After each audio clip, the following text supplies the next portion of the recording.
Hello.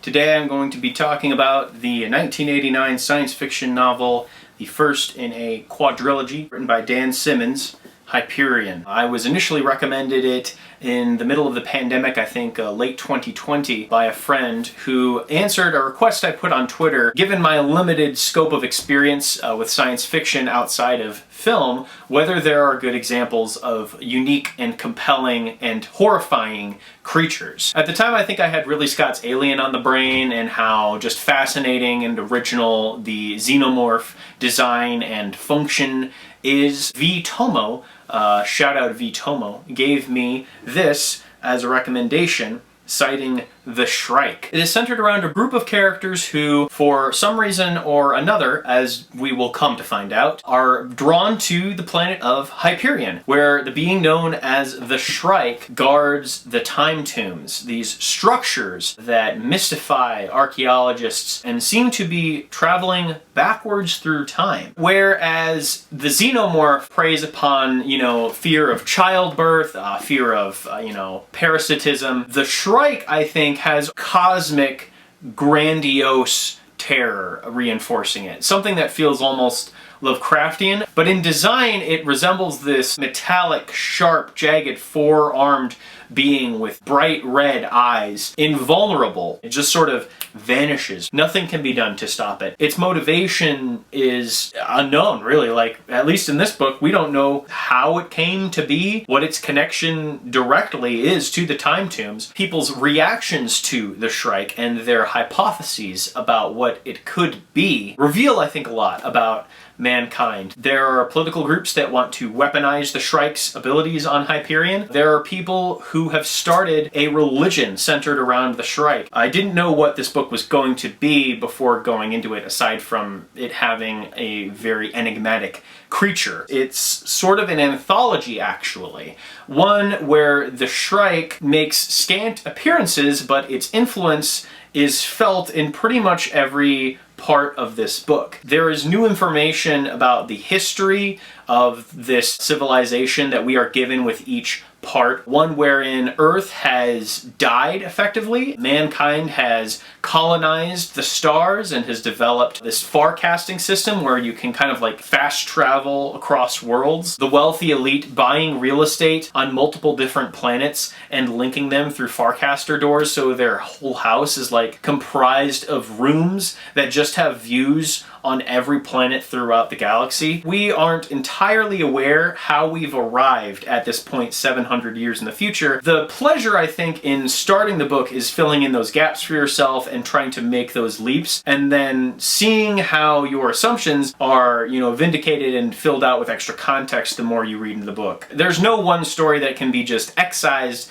without the whole thing collapsing without its added context. The first story works kind of as this horror mystery. The second is this tale of war. The third is kind of like a comedy, I guess you could say. There's a heavy focus on human drama in the fourth part. It's kind of like Benjamin Button. The fifth part is a hard-boiled noir detective story. The final section of the book feels very tragic and very romantic. To really reinforce those elements, the writing style changes with each part. The first part of the story is like a journal written by a priest exploring Hyperion, and so we experience his tale in his voice. There's a really strong descriptive element to this book. I'm not someone who is much of a visual reader, but I did enjoy his use of words to draw a landscape. There's this forest of what is called Tesla trees on the planet of Hyperion that catch a flame. The description of that was really beautiful and terrifying, and also it's this sort of natural phenomenon, so he draws these unique environments as well. For the most part, it felt very well considered and internally consistent. There is a real sense of danger to space, and environments have different physical laws that simply have to be respected. Alternating gravity and different characters being born on different planets affecting their bone structure. It also offers a very strange look into how we might come to live our lives when we are so strewn about, all kind of under the thumb of this all-powerful intergalactic hammer of colonization. I was surprised to discover upon reaching the final part in particular how well-aged the commentary in this book is. Humanity's craving for expansion, its desire to endlessly extend itself out, and the cultures that we are leaving in ashes. Or if they are not, and if they are to be assimilated, they lose their cultural identity altogether. There's also a good helping of humor. One of the characters in this book is a poet who is very obviously set out from the main cast of characters as the comic relief, though levity manifests itself in every single part of this book in some fashion or another. The character Martin Silenus, he is where I got a majority of the laughs. There are some wackier science fiction concepts that rear their head in this book. They're never really the focal point of any one story. I really just sort of see them as the spice. It can be a little goofy, I'll admit. Martin Silenus getting surgery so he can actually resemble a satyr, you know, with like goat legs, and having his stuff augmented through surgery. That was kind of weird, but you know, to each their own in this world, I guess. The style of writing that I preferred the most was probably in Martin Silenus's chapter. Very verbose and eloquent at times, while also being incredibly crass. The story of the most lauded writer of the generation in which the book is set, and shows how it is that he arrived at this cultural status. After traveling through deep space for years and years, there is a chance that you can incur brain damage. He wakes up from this long voyage in a really bad situation, and he's unable to communicate verbally, which was, prior to that point, his medium man, toiling away on this alien planet, unable to really express himself artistically. And what that did for his inner creative life is really, really compelling to me. Prison always has been a good place for writers, killing, as it does, the twin demons of mobility and diversion. And Heaven's Gate was no exception. The atmospheric protectorate owned my body, but my mind, or what was left of it, was mine. On Old Earth, my poetry was composed on a Sadhu Decanar Comlog thought processor, while I lounged in a padded chaise longue, or floated in my EM barge above dark lagoons, or walked pensively through scented bowers. The execrable, undisciplined, limp-wristed, flatulent products of those reveries already have been described. On Heaven's Gate, I discovered what a mental stimulant physical labor could be. Not mere physical labor, I should add, but absolutely spine-bending, lung-racking, gut-ripping, ligament-tearing, and ball-breaking physical labor. But as long as the task is both onerous and repetitive, I discovered, the mind is not only free to wander to more imaginative climes, it actually flees to higher planes. Thus, on Heaven's Gate, as I dredged bottom scum from the slop canals under the red gaze of Vega Prima, or crawled on hands and knees through stalactites and stalagmites of rebreather bacteria in the station's labyrinthine lug pipes, I became a poet.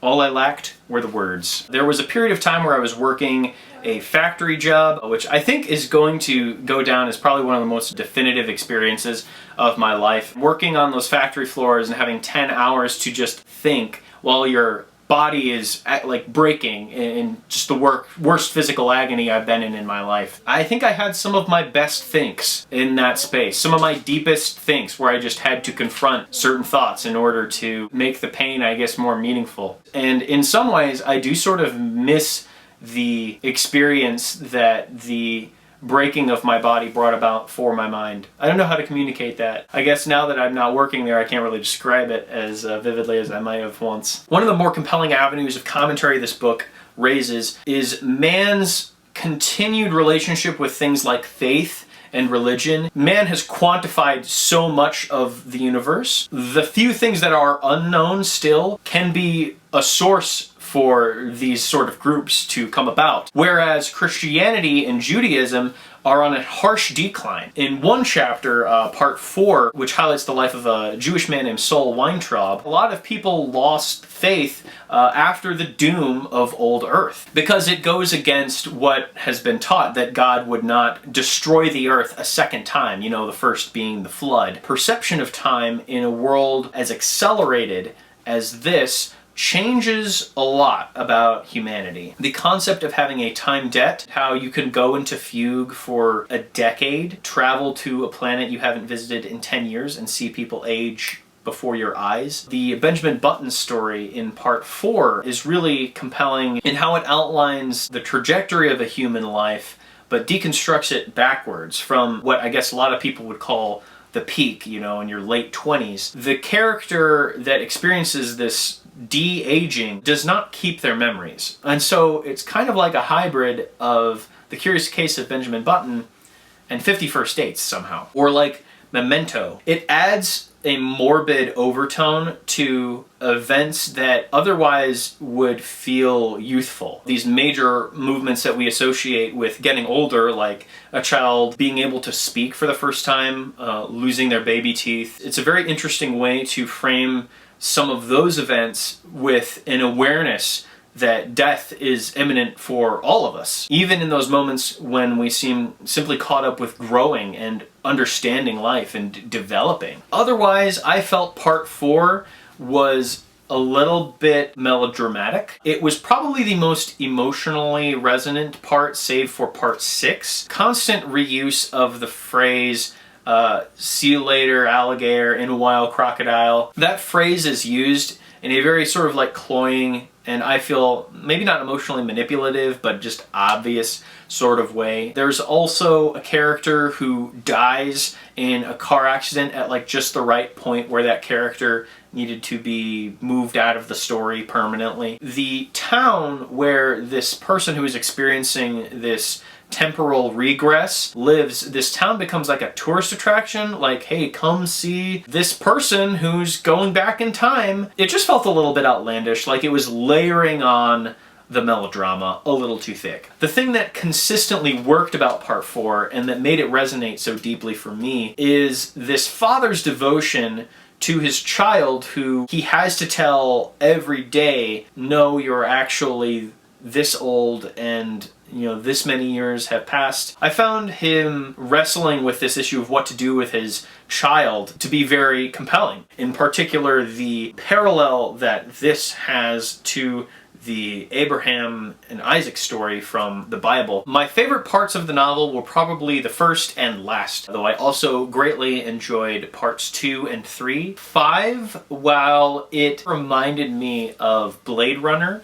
in many ways, actually. I think that just how much part 5 fit into the noir mold, it almost bordered on being a pastiche, though it tied into the overall story quite well. The early beats of mystery and intrigue felt a little more obvious and derivative, though there is like kind of a nice twist on the setup. The detective is actually a woman. The, attractive, seductive client is a dude who's like an AI human kind of like cybrid, I think is what they're called. Part 6, I think, was very refreshing in that I was immediately interested, and it amounted to something that made a grand comment and felt very tragic. Part 2 has some really awesome spectacle, if you could call it spectacle.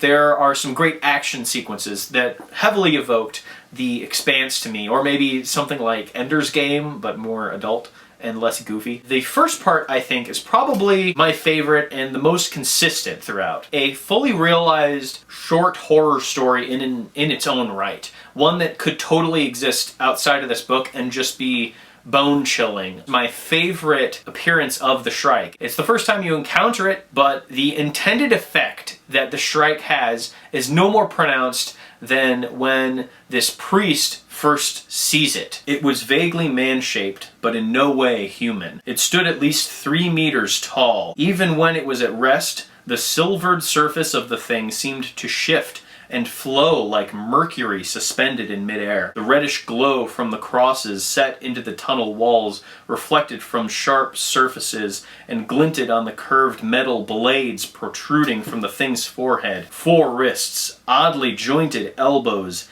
knees, armored back, and thorax. It flowed between the kneeling Bikura, and when it extended 4 long arms, hands extended, but fingers clicking into place like chrome scalpels. I was absurdly reminded of His Holiness on Pacham offering a benediction to the faithful. I had no doubt that I was looking at the legendary Shrike. At that moment, I must have moved or made a sound, for large red eyes turned my way, and I found myself hypnotized by the dance of light within the multifaceted prisms there. Not merely reflected light, but a fierce, blood-bright glow which seemed to burn within the creature's barbed skull and pulse in the terrible gems set where God meant eyes to be. Then it moved, or rather, it did not move but ceased being there and was here, leaning less than a meter from me, its oddly jointed arms encircling me in a fence of body blades and liquid silver steel. Panting hard but unable to take a breath,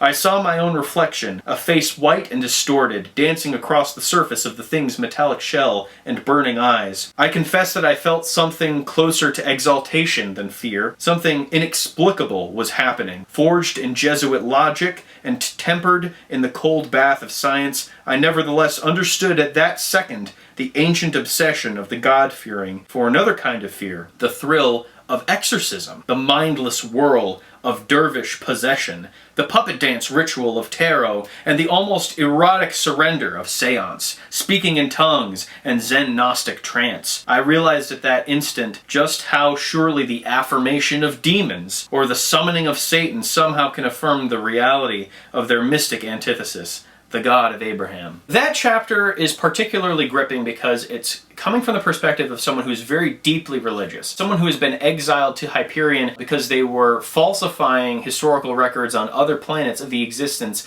of Christ, of the appearance of a cruciform. How he frames encountering this all-powerful evil as sort of like an affirmation of his religious beliefs. It was very resonant and felt very true to the character. I also really enjoyed reading the prose of the diary. At times, you know, kind of humorous, but for the most part was very grave and serious.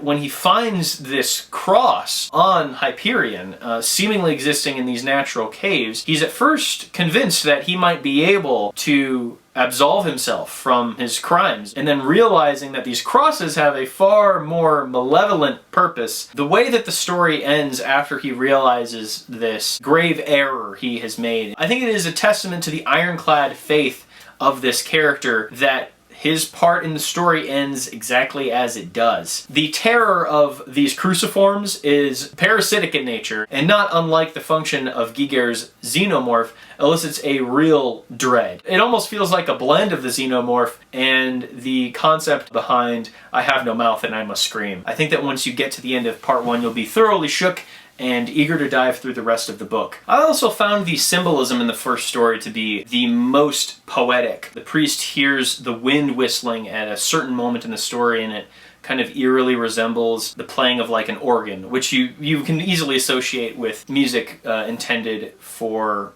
religious ceremony. It reminded me in some ways of Hard to Be a God, which is a similar science fiction story of someone who encounters these people who are very intellectually stunted and cannot really be reasoned with, cannot really be communicated with to a maddening degree. But it also reminded me of the first half of Midnight Mass, the Netflix series, which I really enjoyed the first 5 episodes of and found the last 2 episodes to be kind of an overwrought clusterfuck. It's about 70% of a good show. I would recommend it, if anything for its concept and how it weaves like religious psychosis into a horror story centered around a really terrifying creature. So overall, I would definitely recommend Hyperion if you're a fan of science fiction. It is not perfect. The end of the story finds our characters like skipping off into the sunset, singing The Wizard of Oz. It was too sentimental a tone for this very grave story to end on. Maybe that will change once I see how the full scope of the Hyperion cantos plays out.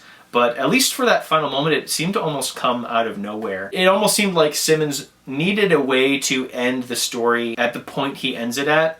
And the point he ends it at is like right before, I assume, some seismic narrative events are going to take place. And I don't think it worked, the exact moment of the end of the book. The totality of the book is compelling and ambitious, and well written and interesting pretty much throughout. Something I do want to mention is that this book had like a tie-in album that came out like 13 years after it was published by the power metal band Manticora. And so I listened to that today in preparation for this review, assuming that maybe I would gain some extra insight or be able to give you something to enjoy if you're a huge Hyperion nerd. I'll play you some of it now. Wow, that sure is... that's the music I like, I think. It felt like it tried to capture the feeling of like a space opera at points, but otherwise it was just a really generic power metal album with lyrics that very explicitly just describe major points in the story. So if you don't want this book spoiled, don't listen to that, I guess, far less popular, obscure album from 2002. An 8 out of 10 book and about a 4 out of 10